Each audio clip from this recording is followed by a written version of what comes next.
Hola, bienvenido a mi canal Déjate Leo. Mi nombre es Yasira y me siento muy feliz de que estés aquí. En este canal encontrarás narraciones de lecturas que en su mayoría se encuentran actualmente en el dominio público. También estoy motivada en leer libros de nuevos autores, así que si escribes y deseas dar a conocer tus obras, envíame un email y permíteme narrar tus letras. Recuerda suscribirte al canal activando la campanita. De esta forma apoyas al crecimiento de este espacio y recibes notificación cuando subamos una nueva lectura. Continuamos con el libro El Yoga del Bhagavad Gita de Paramahansa Yogananda. Ponte cómodo y déjate leer.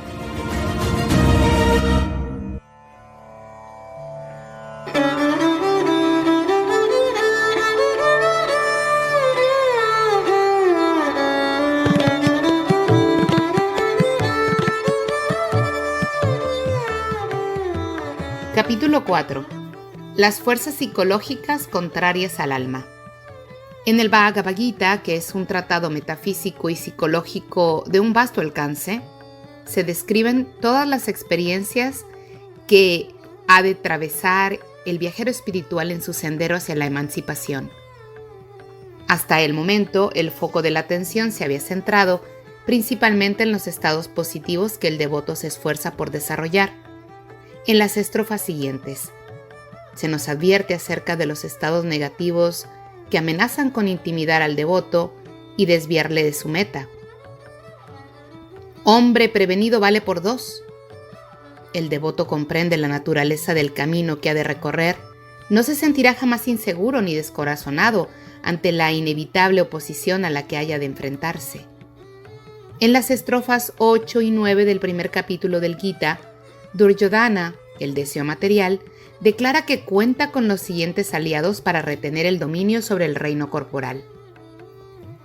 Esos guerreros sois tú mismo, Drona, Bhishma, Karna y Kripa, victoriosos en las batallas. También Ashvatthman, Vikarna, el hijo de Samadatta, y Jadadrata.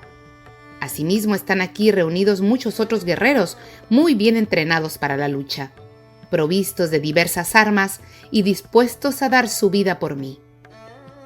Así como los Pandavas enumerados en las estrofas 4 a 6 representan los principios del yogi que necesita cultivar para alcanzar la realización, la unidad con Dios, los Kauravas, que Duryodhana nombra en la estrofa 8, representan de manera metafórica los principios específicos que son contrarios al progreso espiritual.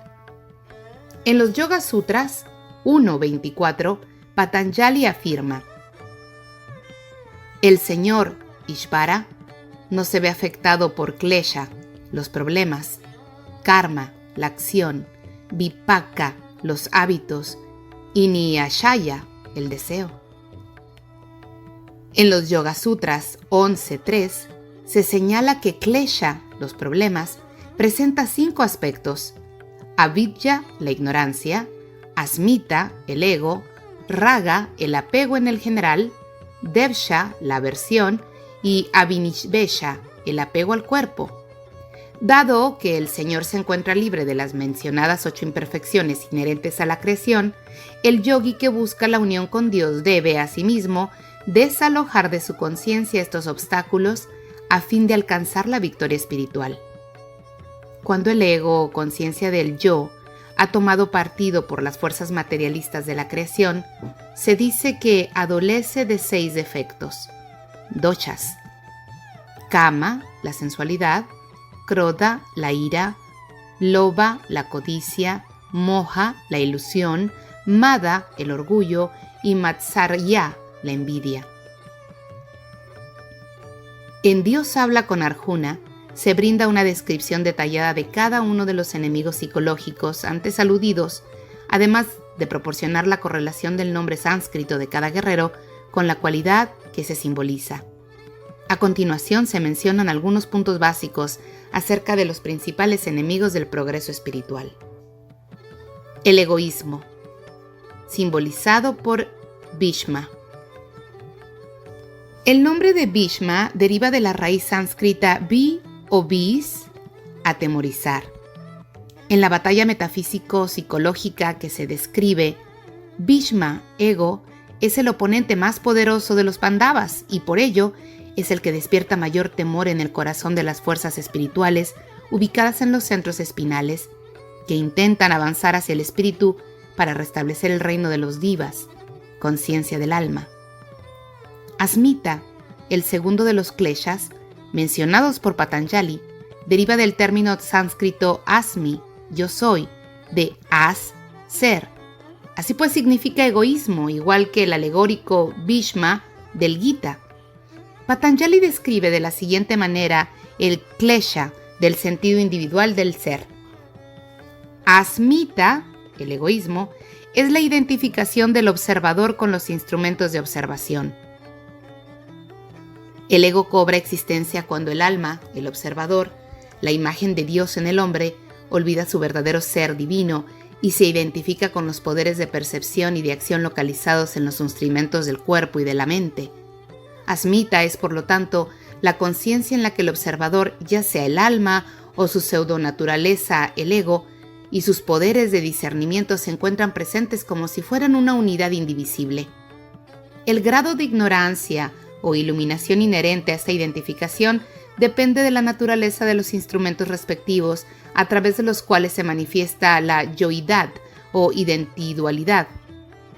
Cuando la yoidad se identifica con los burdos sentidos y sus objetos, el cuerpo físico y el mundo material, se convierte en el ego físico destructor de la sabiduría. Cuando se encuentra identificada con los instrumentos sutiles de percepción y conocimiento del cuerpo astral, esta yoidad se convierte en un sentido más claro del ser, el ego astral, cuya auténtica naturaleza puede verse afectada de manera adversa por la influencia ilusoria de la naturaleza física o, por el contrario, puede hallarse en sintonía con la conciencia de sabiduría del cuerpo causal y, mediante la identificación con dicho instrumento, convertirse en el ego discernidor. Cuando la yoidad se expresa únicamente a través de la sabiduría intuitiva pura, que es el instrumento del cuerpo causal, se convierte en el ego discernidor puro, el ego divino, o en su expresión más elevada, el alma, el reflejo individual del espíritu. El alma, el más puro sentido individual del ser, conoce su identidad con la omnisciencia y omnipresencia del espíritu, y solo utiliza los instrumentos del cuerpo y de la mente como un medio de comunicación e interacción con la creación objetiva. Por eso, las escrituras hindúes declaran: cuando este yo muera, sabré quién soy. En el texto de la presente estrofa, en que se describen las fuerzas metafísicas internas del ejército Kaurava, Bhishma, conciencia del ego, se presenta como el ego astral u observador interno, la conciencia identificada con la forma sutil de los instrumentos de la mente sensorial, manas, la inteligencia, buddhi, y el sentimiento, chitta. En esta etapa del desarrollo del devoto, el ego astral u observador interno se ve muy afectado por la atracción que ejerce la mente sensorial hacia afuera, lo cual implica que se ha unido al bando de los kurus. En la victoria del samadhi está yoidad, asmita. El ego observador interno alcanza un estado más trascendente, como el ego discernidor propio de los instrumentos del cuerpo astral y del cuerpo causal, y finalmente como el más puro sentido individual del ser, el alma. Bhishma. Asmita, la conciencia del ego nacida de la ilusión, es el comandante supremo de todas las unidades del ejército sensorial. El propósito de Bhishma, el ego o pseudoalma, es mantener la conciencia ocupada constantemente con los informes y las actividades de los sentidos y logra enfocarse la atención en lo externo, en el cuerpo y el mundo de la materia, en vez de centrarla en Dios y en la verdadera naturaleza del alma. Esta conciencia atada al cuerpo, cautiva de la ilusión, es la responsable del despertar de los innumerables soldados de las tentaciones y apegos que se encuentran agazapados en el cuerpo humano. Sin la conciencia del ego, el ejército entero de los males y de las tentaciones desaparece como un sueño olvidado. Si el alma residiera en el cuerpo, sin identificarse con él, como lo hacen las almas de los santos, ni las tentaciones ni los apegos podrían mantenerla atada al cuerpo.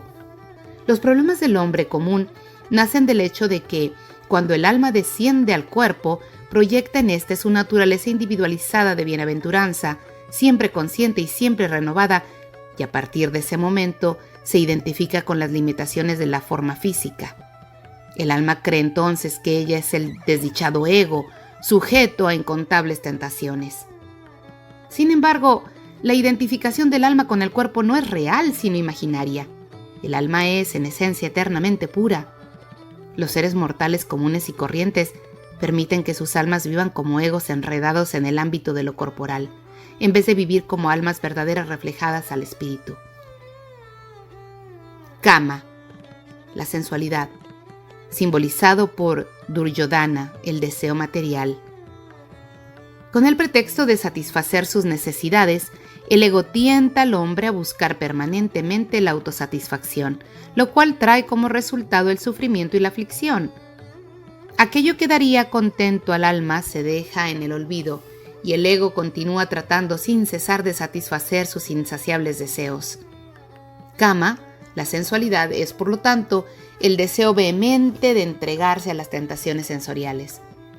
El deseo material compulsivo es el instigador de los malos pensamientos y acciones del ser humano. En su interacción con otras fuerzas que obstaculizan la naturaleza divina del hombre, influyendo en ellas y viviéndose a la vez influido por ellas, el insaciable deseo sensual es el enemigo por excelencia, y el prototipo que encarna a la perfección tal deseo es Duryodhana, cuya absoluta renuncia a desprenderse siquiera de una pequeña porción del territorio o placer sensorial fue la causa de la guerra de Kurukshetra. Solo en forma muy gradual y gracias a su ardiente determinación en la batalla lograron los Pandavas recuperar su reino. Kama, el deseo sensual, con el apoyo de las demás fuerzas kauravas, es capaz de corromper los instrumentos sensoriales del hombre hasta hacerles expresar su más bajo instinto. Según enseñan las escrituras hindúes, bajo la poderosa influencia de Kama, incluso los hombres cuerdos e instruidos actúan como asnos, monos, cabras y cerdos.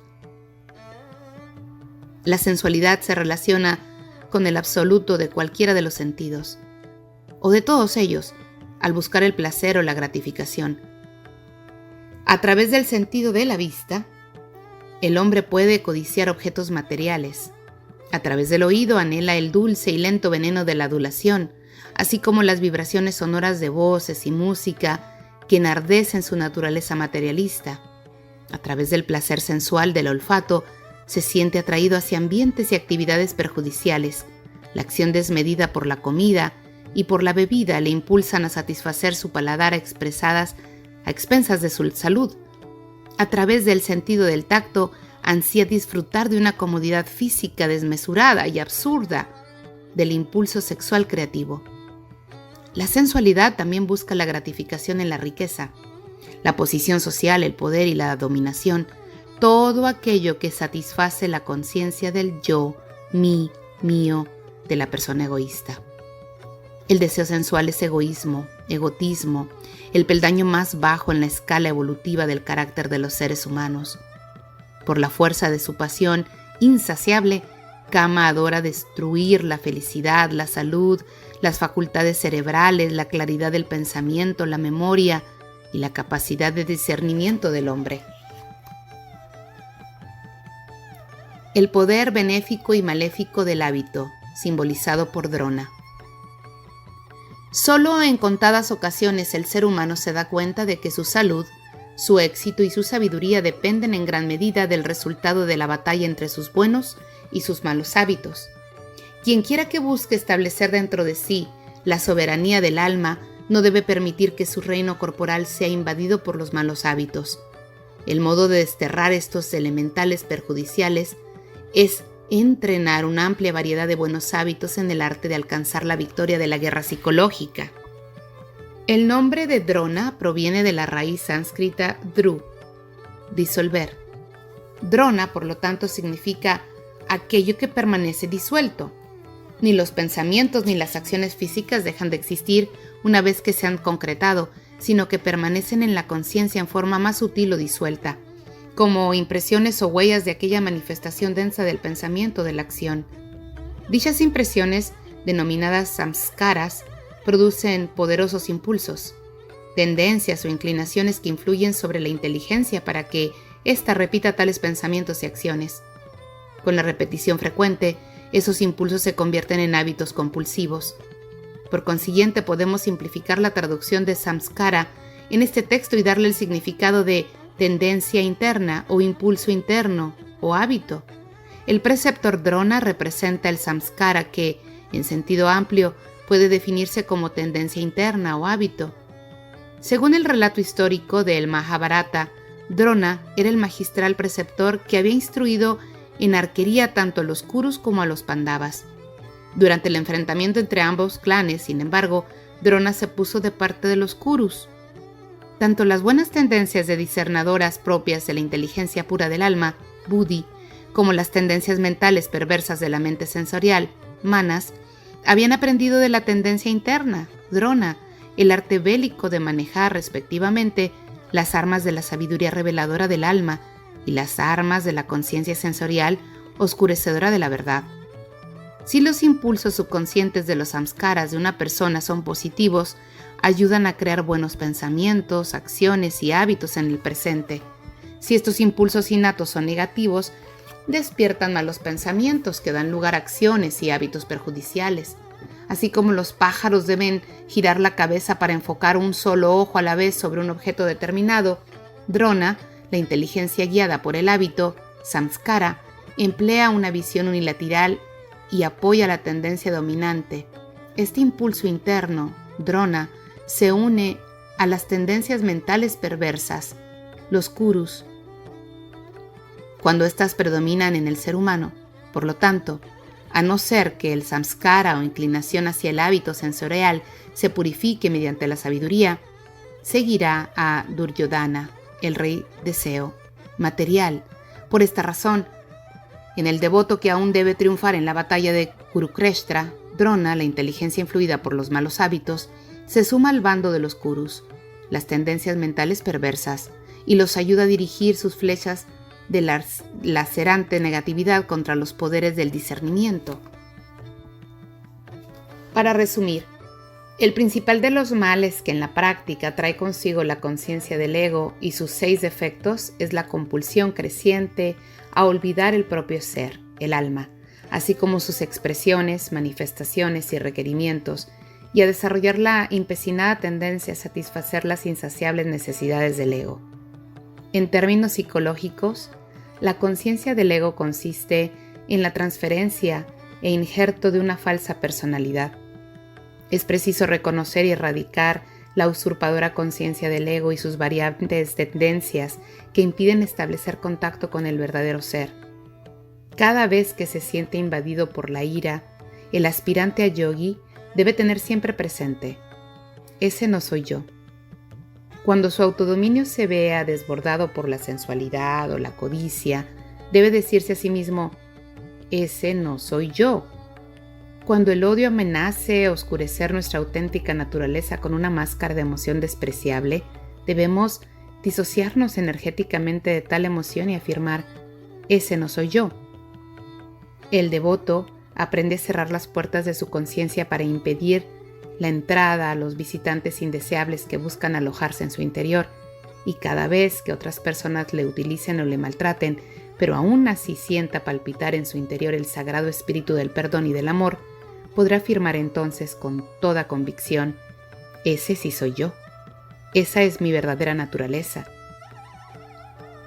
La meditación yógica consiste en el proceso de cultivar y establecer la percepción de nuestra verdadera naturaleza a través de la aplicación de leyes y métodos psicofísicos y espirituales definidos mediante los cuales se sustituye el pequeño ego, la defectuosa conciencia humana hereditaria por la conciencia del alma.